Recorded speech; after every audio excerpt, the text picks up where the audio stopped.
Ask me anything. Welcome back to the channel and welcome back to the vlog. It is a new day and today is a bit of a special day. I recently put up a post on my community page on YouTube that asked you guys to ask me anything. I wanted to find a way of further connecting with you guys, but also answering your questions that maybe you have about me or my time and experience in Japan. And today, I'm here to answer them.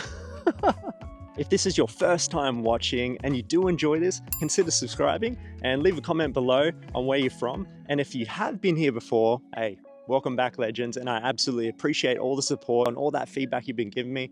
I freaking love it. Let's keep that going and sign your name on your comments below too, because I want to reference you by name.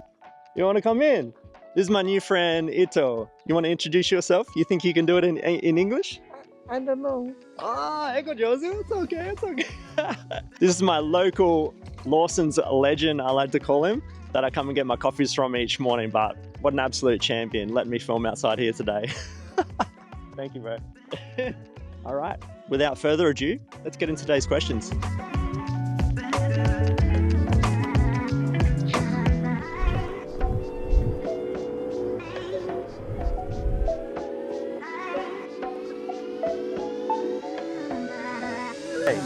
Appreciate it, man. Arigatou gozaimasu. All right, question number one. How did you find your apartment? Did you find it before going to Japan? What's your monthly budget and how long will you attend language school? Thank you so much for the question. So I've touched on the apartment thing before. I was actually fortunate enough to find my apartment through my language school. They arranged it all for me. So super easy, super convenient. So if you are looking for a school here, definitely a question to ask them. Now, what's my budget? So if you haven't seen before, I made a video on my apartment, which is about $500 USD. I'll link it above. But basically that comes with everything included for my apartment, which is like a 1DK, a one room and a dining room and a kitchen apartment, sizable for one person. It's perfect. Outside of that, my budget generally per day for coffee and food is about, I put about $30 USD to that, but I generally end up spending around $10 to $15 USD. So hopefully that makes it a little bit more clear for you. And how long am I in language school? So I am there for 18 months. So it's a pretty long time. So hopefully I come out with a little bit of Japanese, but we'll see how that goes in the end. All right, let's get on to question number two. I'm going to try these weird transitions that I don't know if they're going to work or not for each individual question, just to make it that little bit more exciting. So let me know in the comments below which one you think was the best. Honestly, it's going to get worse and worse as we go along, so soz. Okay, so how are you financing your time in language school? Did you have money saved up from a previous job, or are you planning on getting part-time work in Japan? That is a great question, actually. So I saved hard and long for this, particularly in my last year when I was living in Sydney. I actually reached out to a few of my closest friends for a bit of feedback based around that. Oh my god, so when Christian knew that he wanted to move to Japan, he went really hard on his savings. I think the most it was spent when we hung out together was like $1.50 on a 7-Eleven coffee. The last year Christian was in Sydney, we would go on these massive 3 to 4 hour walks, a couple of times a week actually, and he would we'd never eat out. We'd always get cheap coffee, and he was saving every single cent for the big trip over to Japan. And yeah, it took a lot of dedication. I've never known anybody to deprive themselves more of good food than Christian. During his time saving to go to Japan, I only ever saw him eat out or go out to buy food on Tuesdays, and that would just be from Domino's Pizza, because on Tuesdays Domino's Pizza is $5. And I would always tease him that he was going to lose his taste buds because all he was eating was boring stuff. So as you can see, I went extremely stingy with my money, particularly in that last year of Sydney, just so I had the freedom of being able to do whatever I want here and not have to really struggle with getting part-time work, at least not yet. But for the moment, I'm feeling pretty comfortable, luckily, and I'm extremely fortunate to be in that position. But if you are going to try and save for something such as this goal, listen, if you truly want something enough, you'll put in the work to kind of get there. It's just going to take that time and a lot of sacrifice. I made a very strict budget and I stuck to it, and it Was not easy, guarantee. It definitely was not easy. And I missed out on a lot, particularly in my last year in Sydney, but it was all worth it for this, in my opinion, at least. When I was in my last year in Sydney, I counted to about 2 times that I went out for meals. And the only time I went and got coffee when I was there was when I went to 7-Eleven to get a $1.50 coffee, because a normal coffee in Sydney is about $7. I'm not paying that, dude. No shot. So usually outside of my meals that I would buy, pre-done meals, I would budget about $1.50 a day so I could get the right savings enough to come here and feel comfortable. You can do anything you put your mind to. All right, let's get on to the next one. Have you been able to make new friends in Japan or even a partner? I'm curious to know from your perspective, since you have a happy to go attitude. Hey man, I absolutely appreciate that comment, particularly at the end there. I try to do what I can do when I can do it. That is a great question and one I have been asked before. Now, my best advice for making new friends when you are in Japan is going to smaller bars, because they tend to find that people are a lot more chatty there. And when they've had a little bit of alcohol, that confidence juice, they tend to get a bit more relaxed and want to chat to foreigners, because it can be a bit intimidating trying to use English. And I totally understand that, because I get the same from when I'm using Japanese. But go to these bars, crack up a conversation. But one thing I do definitely recommend is learning just a little bit of basic Japanese before coming, such as greetings like konnichiwa, kobenwa, ohayo. That kind of stuff is going to go an absolutely long way. That'll strike up a conversation. Now, one thing that I do use a lot of in my conversations for a long time since coming here is Google Translate. So you can have full conversations just using your phone and Google Translate, and people will absolutely love it, that they can communicate you and hear about your experiences and you can hear about theirs, all just through technology. So use it, right? There is a little bit of Japanese that I do use, which is chotto matte. What that is basically, oh, just 1 second. And then that's when I pull out my phone and I start using Google Translate to translate back and forth. And then from then on, it's pretty much easy street. Now, the other way of making friends is making friends before you come to Japan. Now, my best recommendation is an app called HelloTalk. Now, disclaimer, HelloTalk is not a dating app. It is not a dating app. People that go on there to try and look for partners or anything like that, please don't do that, because it does ruin the experience for the others on the app that are actually there to learn a language, and that's what the app is there for. So it is there to practice language, but at the same time, you can make new friends from there. I've been fortunate enough to make some friends through HelloTalk. I actually made a video with 2 sisters that I made from HelloTalk about a year ago. I'll link it above, check it out later. But they were incredible, and they're still friends of mine to this day and only live about 20 minutes train ride away from here, who I'm gonna catch up with shortly, hopefully. And let's get on to the next one. What do you eat in a day? Thank you, Sarah. Now, I always start my mornings off by eating natto.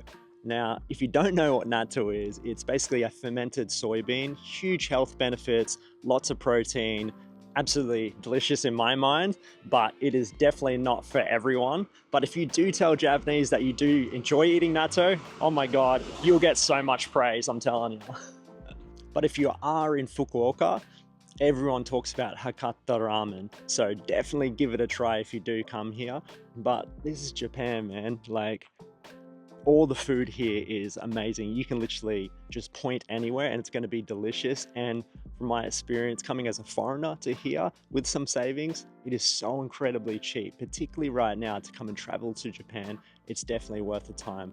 But basically what I eat in a day starts off with natto at home with my black coffee. At lunchtime, if I'm on a school day, I generally go to Konbini or a supermarket and I'll get some onigiri or some sushi, which is super incredibly cheap. And then I'm kind of finishing off my day by going into like getting gyudons, Japanese curry, stuff like that. But generally I spend around $10 to $15 USD, and that includes all my meals for the day and my coffee. So work that out, because in my mind, hella cheap, man, hella cheap. All right, next transition. Is your Japanese progressing as fast as you would like? Thanks, Gregory, for the question. That is a great question again. I'm going to say yes and no. I think I've learned a lot since coming here in class, but I'm constantly feeling kind of behind the ball a little bit.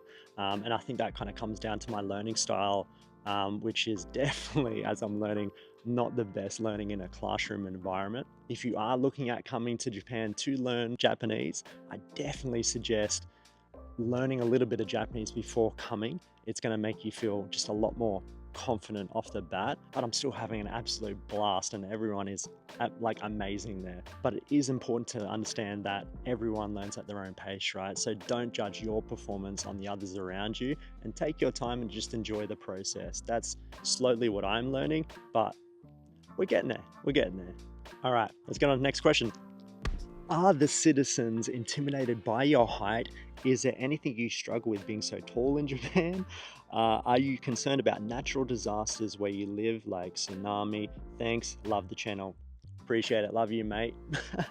So my height in Australia is pretty average. So I'm 6 feet, but generally it's a pretty average height in Australia. Now I am taller than most here, I would say, but I think over the years of me coming here, I have seen the height increase, that average height increase. So intimidation, absolutely not. No way.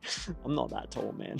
But there is one thing that I am constantly on the lookout for here, and that is door frames.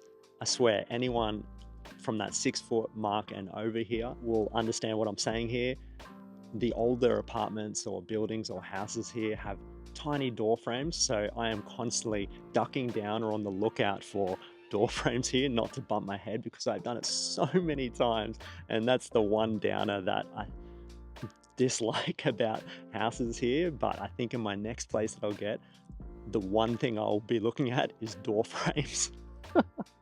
And as for natural disasters, this is a very good question, and it kind of falls into a little bit why I came to Fukuoka. So I'm looking at staying here long term, to be honest with you. So just to give you a little bit of stats there, Tokyo has around 268 earthquakes per year, and then you come down to Fukuoka and it has 39. Wow. In conclusion, just with some quick math, just off the top of the dome, that's Tokyo having 587% more earthquakes than Fukuoka.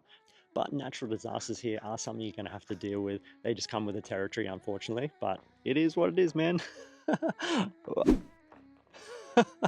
Listen, just before I get into the next question, you might notice something a bit different. I got a coffee. I'm not kidding. I was just standing here filming these questions, and after that last one, an awesome guy named Masa just came up to me and he gave me a coffee out of the blue just to welcome me to Japan. Like, what a legend. This stuff happens all the time here, and I love it. This is why I love this place. Everyone's so open and so absolutely kind. I constantly have experiences like this here, by the way. It's amazing. All right, next question. Where is the one place that you would like to go in the world?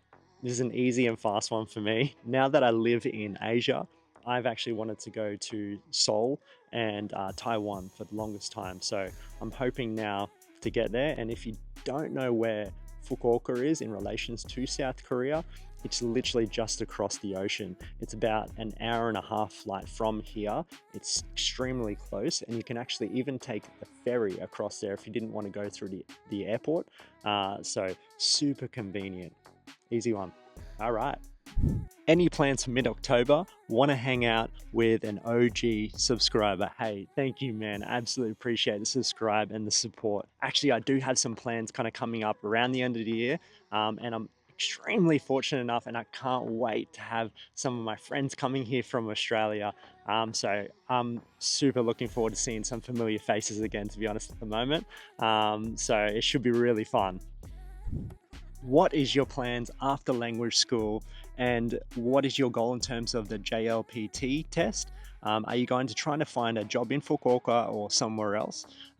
Those that you don't know, the JLPT test is a test in Japan here to basically rate your level of Japanese, which goes from N1 to N5, or rather the other way around, N5 to N1, N1 being the best level, and that enables you to kind of get jobs here and apply for certain jobs, I guess. To be honest, I've worked so hard for so long to be able to award myself some freedom here, to be able to have time off and figure out my next steps. But for the moment, I'm actually just enjoying my time. But I definitely do have some dreams in mind as far as starting a business in Japan one day, possibly starting a coffee shop. Maybe let me know below if you'd come to my coffee shop, by the way. I want to know if this is a yes or no good idea. But yeah, other than that, I'm just really enjoying my time here and my freedom, to be honest. I just want to have just that bit of chill. Can you talk about which language school you are attending and if you recommend it? I've had this question asked before, and I hope you don't mind, but I am keeping my school just a little bit private for me. But if you are interested in a language school, I took a little bit of notes on the process that I went through in finding the best one that suited me. So here it is. Step 1, Google search Japanese language school Fukuoka, then rank them by reviews. I emailed all of them and asked them some questions. What are the courses and the length of the courses they provide? How does this school support students?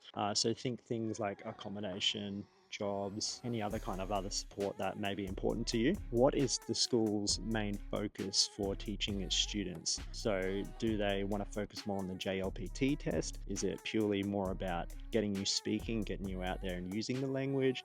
Or is it more about the kind of everything, the grammar, the written and all that as well? So depends on your focus and what you want to achieve in Japanese. If you are looking at coming here, that is a really good question to ask them because everyone does vary.